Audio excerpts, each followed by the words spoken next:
আজ ছিল কলেজে পরীক্ষা। সো হ্যালো গাইজ, আমি নয়ন। তো চলে আসলাম অনেক দিন পর আরেকটি মিনি ব্লগ নিয়ে। তো প্রথমেই আমি সকাল 7টার দিকে ঘুম থেকে উঠি। গত রাতে পরীক্ষার জন্য আমার ঘুমোতে একটু লেট হয়ে গিয়েছিল। তো সকালে ঘুমন্ত চোখ নিয়ে আমি তৈরি হচ্ছি, নানা অঙ্গি করছি। তো গাইজ তোমরা এটা চাইলে স্কিপ করতে পারো, অল্প করে, বেশি করো না আবার। তো গাইজ দেখো, আমি ডারমাটাচের ফেস ওয়াশ ইউজ করি। এই মা গো, ফ্রিতে প্রমোশন হয়ে গেলো, যাই হোক বাদ দাও। তারপর আমি ইউজ করলাম সেটাফিলের ময়শ্চারাইজার। গাইজ তোমরা ভেবো না এটা আমি কিনেছি, এটা আমার দাদার, যেটা আমি আমার ফেভারিট পারফিউমের বদলে পেয়েছি।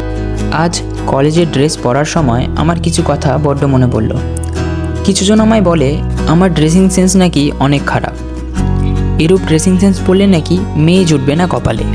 তো আমি তাদের উদ্দেশ্যে একটাই কথা বলতে চাই, আমরা ড্রেস নিজের শরীরকে ঢাকবার জন্য প্রথমত পরি, দ্বিতীয়ত আমার কোনো প্রেমিকা নেই যে আমি তার জন্য নিজেকে সুন্দর করে সাজানোর চেষ্টা করব। আমি বড্ড নগণ্য একজন, এভাবেই থাকতে পছন্দ করি। গাইজ তোমাদের যা বললাম এগুলি সবই সাজানো গল্প। অ্যাকচুয়ালি আমার কাছে টাকা নেই, তার জন্য আমি ড্রেস কিনি না, আমার ড্রেসিং সেন্স এত খারাপ। তো গাইজ দেখতে দেখতে চলে আসলাম কলেজে এসে দেখি কলেজ পুরো ফাঁকা, মনে হয় কেউ পরীক্ষা দিতে ইচ্ছুক নয়। কলেজে আমি 3টে সেমিস্টার পরীক্ষা দিয়েছি। প্রতি বছর আমায় ফার্স্টে বসতে হতো, এবছর আমায় একটু পিছনে বসতে হয়েছে, আমি বড্ড আনন্দিত।